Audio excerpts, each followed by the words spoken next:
এক মাহফিলে বয়ান চলতেছে, তো হঠাৎ করে ও ড্রেন আছে, আচ্ছা ড্রেন থাকলে বা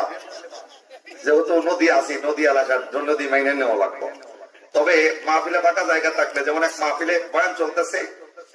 মাঝখানে এক মানে পিছন দিকে ধোয়া উঠতেছে উপর দিকে, হুজুরের মনে করছে যে নারার ভিতরে হয়তো কেউ আগুন জ্বালায়, আগুন তাপাইতেছে শীতে, ধমক দিছে যখন সবাই ওইদিকে তাকায় দেখে যে আসলে নারায় আগুন লাগানো, একজনে বিড়ি ধরে মাথা নিচ দিকে দিয়ে বিড়ি খেতেছে। এবার বলেন মাথা যতই নিচ দিকে দিক, বিড়ির ধোয়া কি নিচে যায় মানে উপরে, তো ধোয়া উপরে উঠছে, সবাই দেখছে, হুজুর ধমক দেয় এটা কি বিড়ি খাওয়ার জায়গা নেই মিয়া, বিড়ি খাও।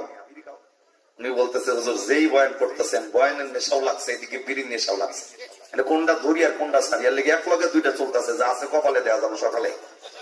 চিন্তা হইলো এটা মানে মাহফিলে বয়ান শুনতেছে ঠিকই, কিন্তু শয়তান ওয়াসওয়াসাতে ডাকতে বলতেছে এটা কোন বয়ানের বয়ান হনো, এটা হইনা লাভ নাই, আপাতত বাইরে যা তিনটা বিড়ি খাও, তাদের বিড়ি খাও